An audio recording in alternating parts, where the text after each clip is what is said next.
The smell of pancakes still lingered in my memory every time I walked through that kitchen. Mom used to make them every Sunday morning, standing by the old gas stove in her favorite blue apron, while I sat at the wooden table doing homework, or just watching her move around with that gentle smile she always wore. The house on Maple Street wasn't much to look at from the outside. A modest 2-story with white siding and green shutters. But inside, it held everything that mattered to me. When Mom got sick, those Sunday mornings became our sacred time. Even when she could barely stand, she'd insist on making breakfast for us. Dad would try to take over, but she'd wave him away with a weak laugh, saying the kitchen was her domain. I was only 10 then, but I knew something was changing. The house felt different, quieter somehow, like it was holding its breath. After the funeral, Dad and I rattled around in all that space like 2 marbles in a shoebox.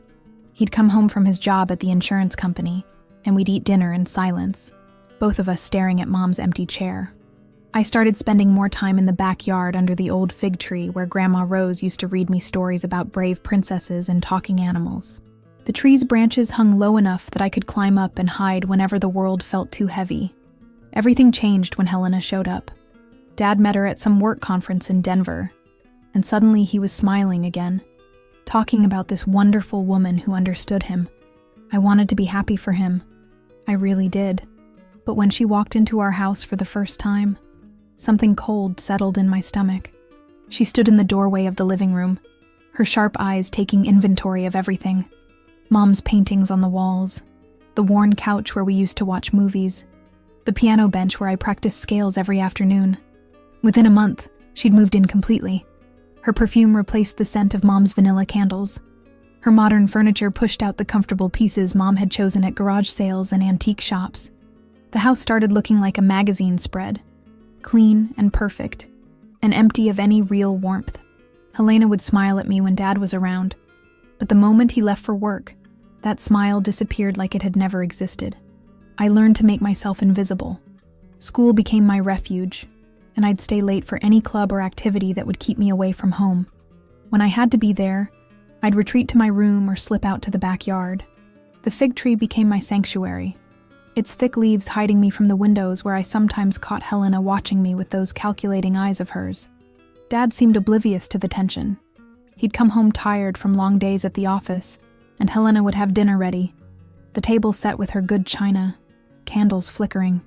She'd ask about his day and laugh at his stories while I pushed food around my plate, counting the minutes until I could excuse myself. If I tried to talk to Dad about school or anything else, Helena would interrupt with some comment about his work or a story about her day. Gradually, I stopped trying. The worst part wasn't the big dramatic moments. It was the small daily erosions. Helena would rearrange my school pictures on the mantle, pushing them behind her own decorative objects. She'd use Mom's favorite coffee mug and leave it dirty in the sink. Little things that made me feel like I was disappearing from my own home, becoming a ghost in the place where I'd once felt most alive. But I held on because it was still the house where Mom had sung me to sleep, where Grandma Rose had taught me to braid friendship bracelets, where every creaky floorboard and rattling window held pieces of who I used to be. Even with Helena's cold presence filling the rooms, I could still feel the love that had built this home. I just had to wait it out, I told myself. Someday things would get better. I should have known something was wrong when Helena started being nice to me. It was subtle at first. She'd actually listen when I talked at dinner, or she'd ask if I wanted anything from the grocery store.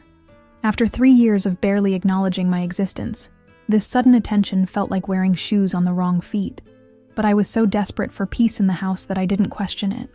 The morning everything changed started like any other Tuesday. I grabbed my backpack and headed out for my shift at Miller's hardware store, where I'd been working part-time since graduating high school. Mr. Miller was good to me, letting me take extra hours when I needed them, and I was saving every penny I could for community college.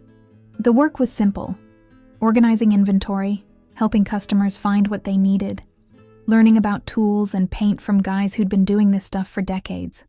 When I got home that afternoon, the first thing I noticed was the silence.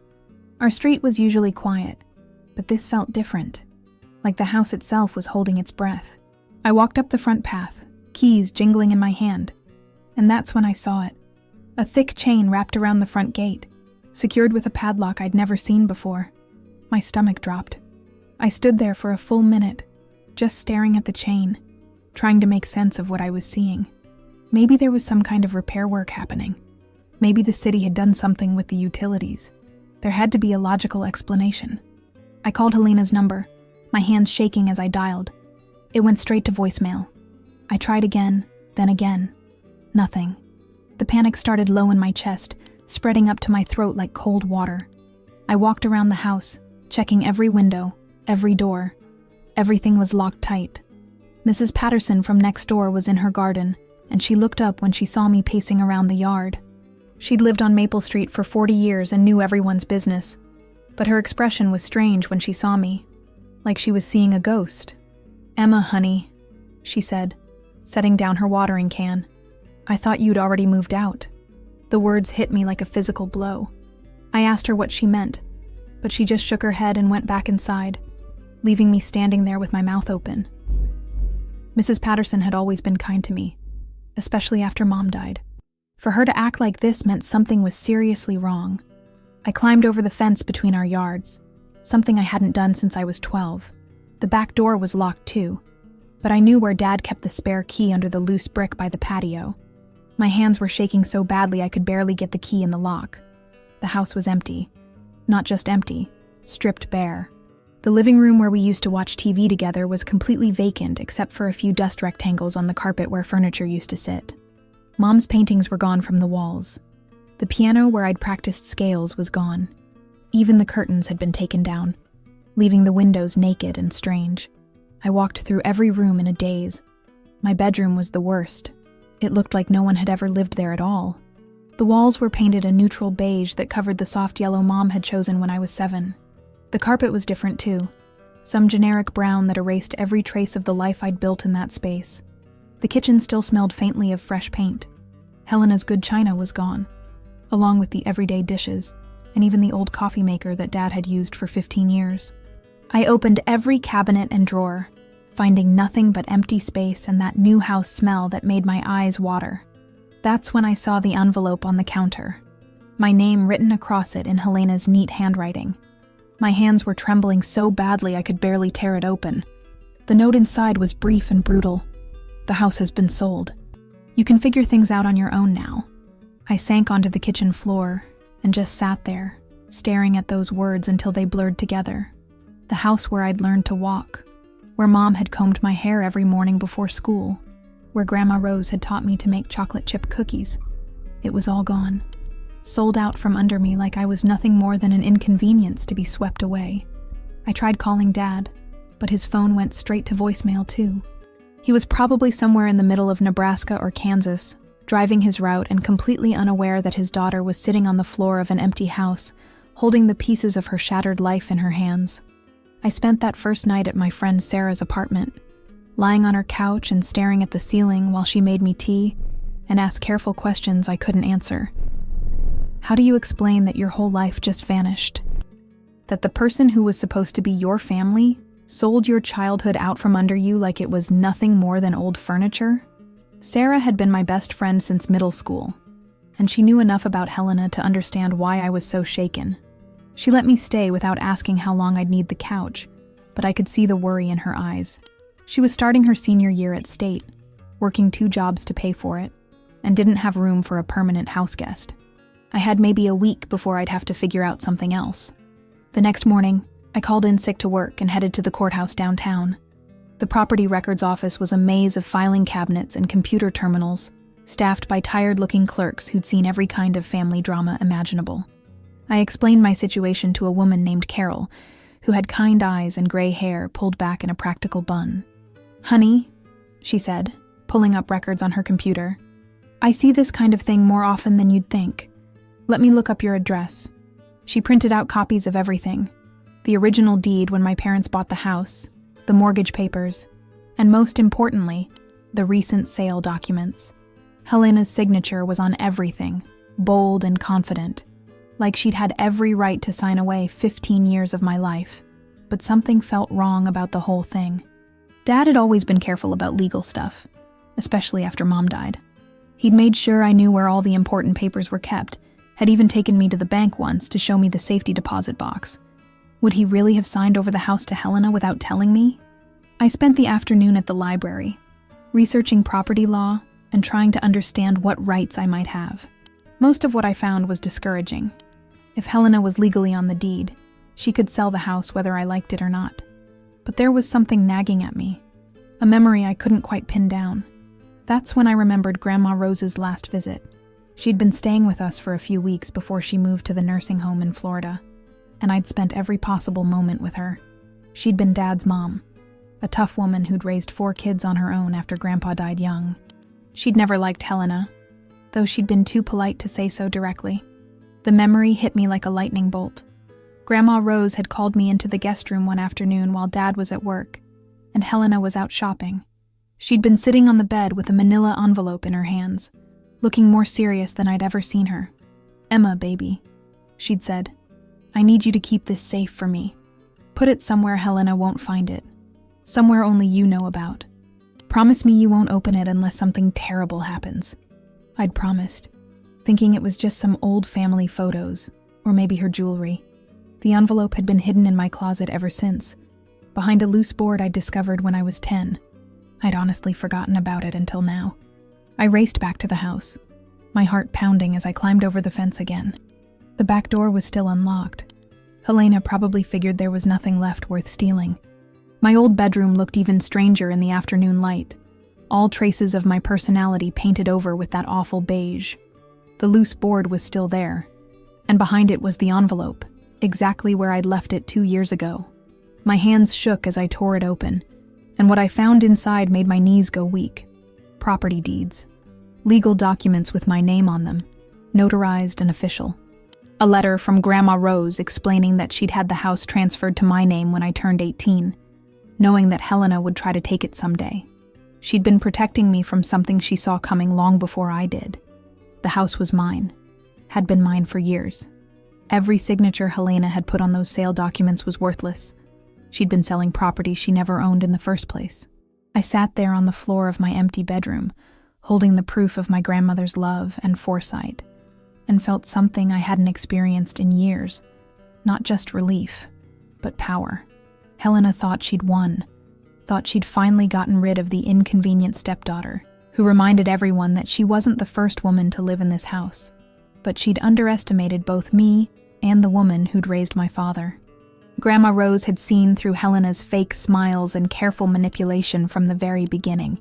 She'd known that someday I'd need protecting, and she'd made sure I had what I needed to fight back. I pulled out my phone and called the lawyer whose name was on the documents. It was time to take my home back. The lawyer, Mr. Davidson, was everything I'd hoped for. Sharp, experienced, and absolutely furious when he heard what Helena had done. He'd worked with Grandma Rose on the property transfer, and remembered her specifically mentioning her concerns about my stepmother. Within 2 hours of our meeting, he'd filed an emergency injunction to stop the sale, and had prepared all the paperwork to prove my ownership.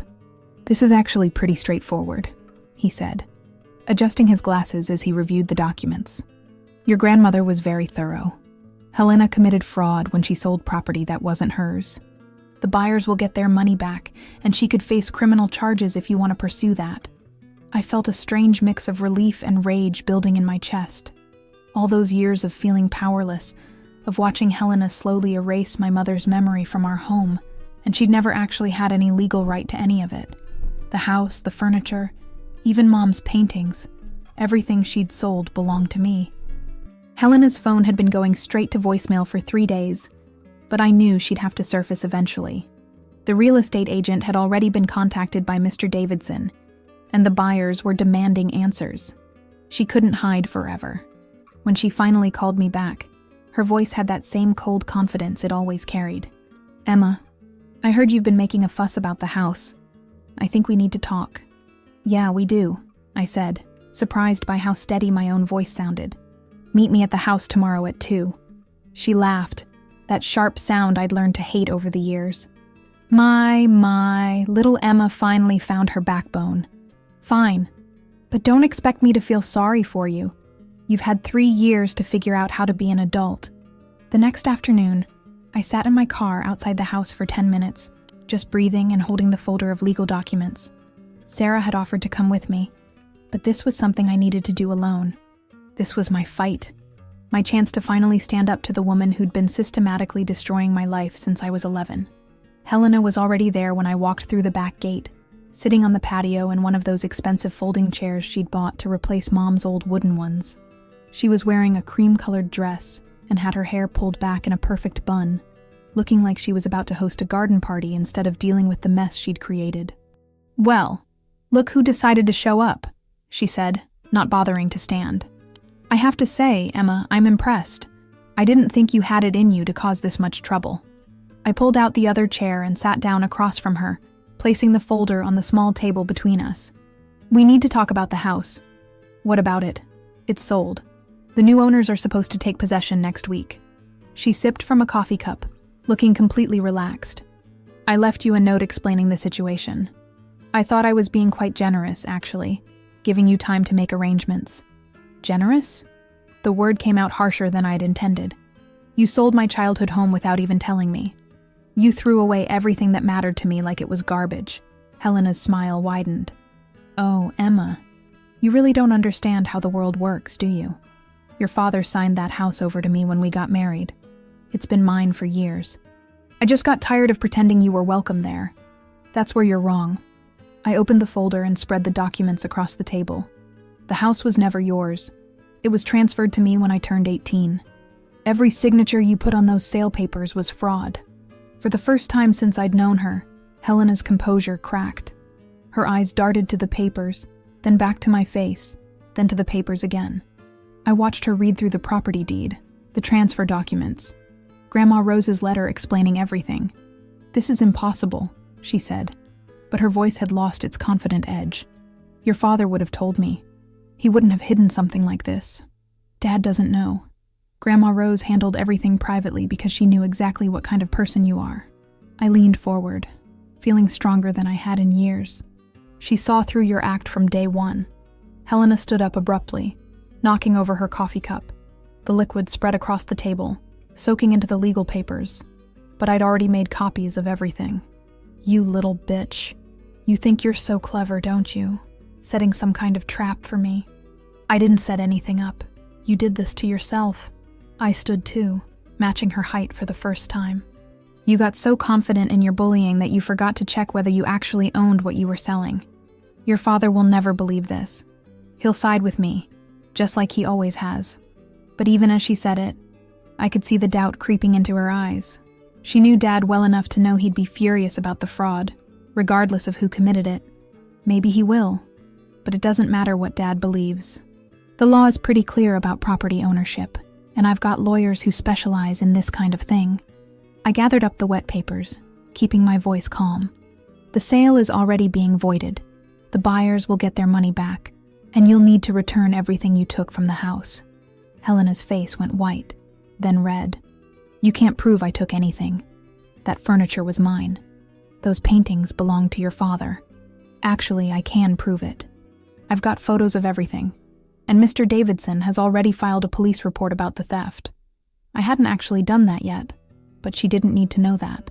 You've got 48 hours to return everything, or we'll let the police handle it." She opened her mouth to argue, then closed it again. I could see her calculating, trying to find an angle that would let her come out on top, but there wasn't one. She'd overplayed her hand, and now she was stuck with the consequences. "This isn't over," she said finally, grabbing her purse from the chair.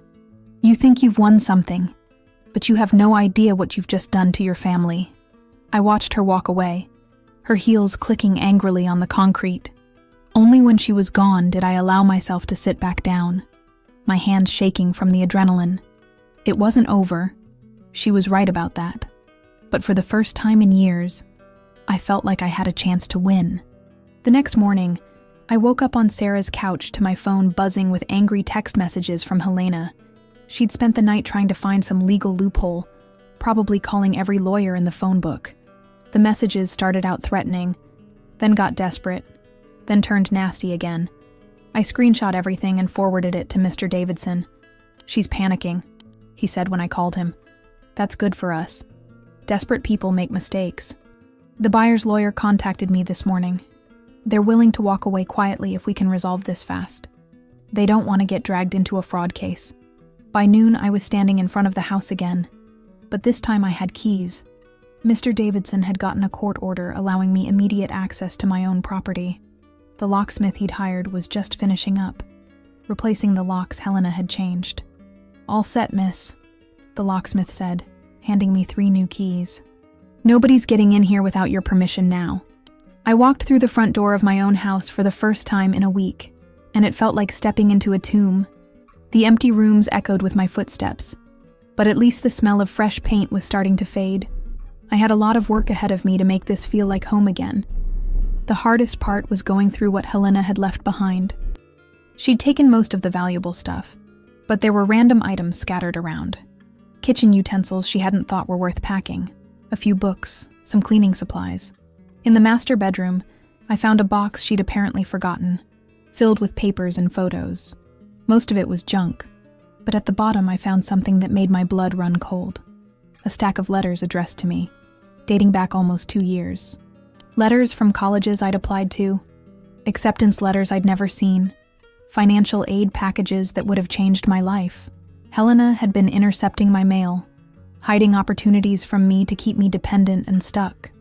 I sat on the bedroom floor, reading through scholarship offers and acceptance letters that were now months past their deadlines. She hadn't just stolen my house, she'd stolen my future. All those times she'd made comments about how I wasn't college material, how I should be grateful for my job at the hardware store. She'd been actively sabotaging my chances to leave. My phone rang. It was Dad, finally calling me back after 3 days of ignored voicemails. "Emma, honey," Helena called me. "She's real upset about some legal trouble. Says you're trying to steal the house from her?" His voice sounded tired and confused. "I don't understand what's going on." "Dad, where are you right now?" I asked, still holding the college letters. "I'm in Phoenix, heading back home tomorrow. My route got extended, but I should be there by evening. Can you explain what's happening? Helena's not making much sense." I took a deep breath. "The house was never Helena's to sell, Dad. Grandma Rose transferred it to me when I turned 18. Helena committed fraud when she sold it, and she's been hiding college acceptance letters from me for 2 years. There was silence on the other end of the line. Then Dad said quietly, "Your grandmother did what? She knew Helena would try to take the house someday. She protected me, Dad. She saw what you couldn't see." I tried to keep the anger out of my voice, but it was hard. Helena threw away everything that belonged to Mom. She sold the piano, the paintings, everything. And she's been sabotaging my future for years. "Emma, I need you to slow down and explain this from the beginning." So I did. I told him about coming home to find the house empty, about the legal documents Grandma Rose had left me, about the intercepted mail and the fraud charges. I could hear him getting quieter and quieter as I talked, and I knew he was finally starting to understand what had been happening in his own house. "I'm coming home right now," he said finally. "Don't sign anything or talk to anyone until I get there. And Emma, I'm sorry. I'm so sorry I didn't see what was happening." That afternoon, Helena showed up with a moving truck and 2 guys to help her load whatever she'd decided to take. I watched from the front window as she directed them to take things that clearly didn't belong to her. Garden furniture my mom had bought, tools from Dad's workshop, even some of the light fixtures. I called Mr. Davidson, who arrived within 30 minutes with a sheriff's deputy. The deputy was a middle-aged woman named Officer Martinez, who'd clearly dealt with this kind of domestic dispute before. "Ma'am," she said to Helena, "I'm going to need to see proof of ownership for anything you're taking from this property." Helena tried to argue, claiming everything was hers by right of marriage, but the deputy wasn't having it. "Without documentation, I can't let you remove anything that might be disputed property. You'll need to work that out with the lawyers." I watched Helena's face cycle through rage, humiliation, and finally defeat. The moving truck left empty except for the few personal items she could prove belonged to her. She stood on the sidewalk afterward, looking smaller than I'd ever seen her. "This won't hold up," she said to me, as Officer Martinez finished her paperwork. "Your father won't let you destroy his marriage over some old house. Dad's on his way home," I said. "You can explain to him how you've been lying to both of us for years." For the first time since I'd known her, Helena looked genuinely scared. She got in her car and drove away without another word, leaving me standing in the driveway of my own house, holding the keys to my own front door. That evening, I sat in the empty living room and called Sarah to tell her I wouldn't need her couch anymore. The house still felt hollow and strange, but it was mine, really mine, and tomorrow I could start filling it with life again. Dad arrived the next evening with his pickup truck loaded down with fast food and a toolbox. He looked older than I remembered, his face drawn with exhaustion and something deeper. Shame, maybe, or regret. He stood in the doorway of the empty house for a long moment, just taking it all in. "Jesus, Emma," he said quietly. "I can't believe she took everything." We sat on the floor of the living room, eating burgers and fries while I showed him all the documents. He read through everything twice, his face getting darker with each page. When he got to the intercepted college letters, he actually swore, something I'd rarely heard him do. "She told me you weren't interested in college. Said you'd rather keep working at the hardware store." He shook his head. "I should have known better. You were always the smartest kid in your class. It's not your fault, Dad. She was good at making people see what she wanted them to see. But he wasn't ready to let himself off the hook. I was supposed to protect you. After your mom died, you were the most important thing in the world to me. And I let that woman..." He trailed off, staring at the wall where Mom's favorite painting used to hang. We spent the next few hours talking through everything that had happened since Helena entered our lives. Dad had his own stories, small lies she'd told him about me, ways she'd driven wedges between us that I'd never even noticed. She'd been playing a long game, systematically isolating me from my own father. "Where is she now?" I asked. "Staying at her sister's place in Denver. She keeps calling, trying to explain everything away, but I'm done listening." He looked around the empty room. "I filed for divorce this morning. My lawyer says it should be straightforward, especially with the fraud charges pending. Over the next week, Dad took time off work to help me start putting the house back together. We painted over Helena's beige walls, returning my bedroom to the soft yellow Mom had chosen. We scoured thrift stores and garage sales for furniture, looking for pieces that felt right instead of just filling space. The hardest part was replacing what we'd lost. Mom's paintings were gone, sold to collectors who had no idea they were buying stolen goods. The piano was somewhere in California, according to the shipping records Mr. Davidson had tracked down. Some things could be replaced, but others were just gone forever. Sarah and her roommate helped me move in properly, bringing boxes of my stuff from storage and helping me arrange furniture. It felt strange at first, being back in the house but having it look so different. But gradually, it started feeling like home again. The fig tree in the backyard had grown taller in the years I'd been hiding under it. I spent my first evening back sitting beneath its branches, reading one of the college brochures that had arrived too late. Several schools had told me I could reapply for the spring semester, and Mr. Davidson had helped me write letters explaining my situation. Helena tried to contact me a few times in those first weeks. She left voicemails that started apologetic and ended angry, as if she couldn't decide whether to beg for forgiveness or blame me for ruining her life. I stopped listening to them after the third one, and eventually blocked her number. The criminal charges moved slowly through the system. Helena's lawyer tried to work out a plea deal, but the district attorney's office was taking the case seriously. Apparently, this kind of property fraud was more common than I'd realized, and they wanted to make an example. 3 months after I moved back in, I got a letter from Colorado State University. My application for spring admission had been accepted, and they were offering me a partial scholarship based on my high school grades, and a really good essay about overcoming adversity. I read the letter sitting at the kitchen table where Mom used to help me with homework, and I cried for the first time since the whole mess started. Dad was over the moon when I told him. "Your mom would be so proud," he said, and I knew he was right. She'd always believed I could do anything I set my mind to, and maybe it was time I started believing it too. The house felt different now, filled with warmth and possibility instead of tension and fear. I'd learned to cook a few basic meals, and Dad came over for dinner once a week. We'd sit in the living room afterward, watching TV or just talking, rebuilding the relationship Helena had tried so hard to destroy. Sometimes I wondered what would have happened if I'd never found Grandma Rose's envelope, if I'd just accepted Helena's version of events and tried to figure out life on my own. But mostly I felt grateful for the grandmother who'd loved me enough to see trouble coming and smart enough to do something about it. The house on Maple Street was mine now, really and truly mine. Not just legally, but in all the ways that mattered. I'd fought for it, bled for it, and filled it with my own dreams again. And sitting under the fig tree on warm evenings, I could swear I felt Mom and Grandma Rose there with me, proud of the woman I was becoming, and the home I was rebuilding from the ashes of what Helena had tried to destroy.